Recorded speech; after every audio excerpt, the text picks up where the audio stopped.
তো এই কাজটা জিনের দ্বারাই হতে পারে, যিনি করছে এই কাজটা। জিন তাড়ানোর জন্য এটা করা লাগবে।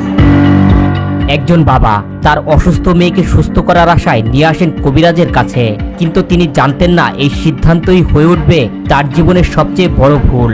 চিকিৎসার নামে এক ভয়ঙ্কর ফাঁদ পেতে বসেছিলেন এক ভণ্ড কবিরাজ।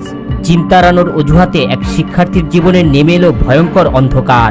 ন্যাক্কারজনক এমন ঘটনা ঘটে বগুড়া শহরে।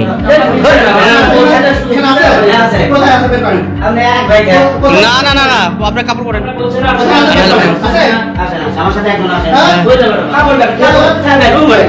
দেখি দেখি বেডরুম ইয়া করেন, বেডরুম ইয়া করেন দেখি। দাখিল শ্রেণীর ছাত্রী যিনি দীর্ঘদিন ধরে মাথা ব্যথায় ভুগছিলেন। পরিবার তাকে বিভিন্ন চিকিৎসকের কাছে নিয়ে গেলেও কোনো উন্নতিই হচ্ছিল না।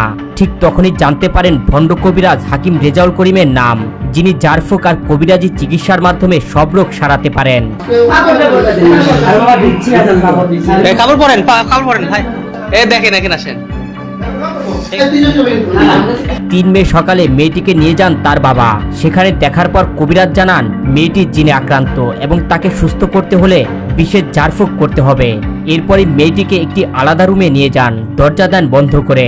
পরিবারের সবাইকে বাইরে যেতে বলেন। ঠিক সেখান থেকে শুরু হয় এক ভয়ঙ্কর অধ্যায়। চিকিৎসার নামে মেয়েটির উপর চালানো হয় অমানসিক নির্যাতন।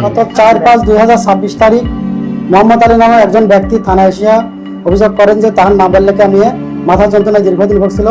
গত 3/5/2026 তারিখ সে নামাজ পড়ে হাকিম রেজাউল করিমের কাছে একজনের মাধ্যমে খবর পেয়ে নিয়ে আসে মাথা যন্ত্রণার জন্য চিকিৎসার জন্য নিয়ে আসার পরে হাকিম রেজাউল করিম তার বাপ মা সবাইকে ওখান থেকে চলে যেতে বলেন। সে একটা ঘরের ভিতর আটকারে বলে জিন তাড়ানোর জন্য এটা করা লাগবে। কিছুক্ষণ পরে মেয়েটা বের হয়ে আসে, কান্নাকাটি করে যে সে ধর্ষিত হয়েছে। বিকেলে আবারও 16,500 টাকা নিয়ে আসতে বলা হয় পরিবারকে। পরিবার আবারও বিশ্বাস করে যায়, আর এই সুযোগেই দ্বিতীয়বারও একই ঘটনার শিকার হয় মেয়েটি।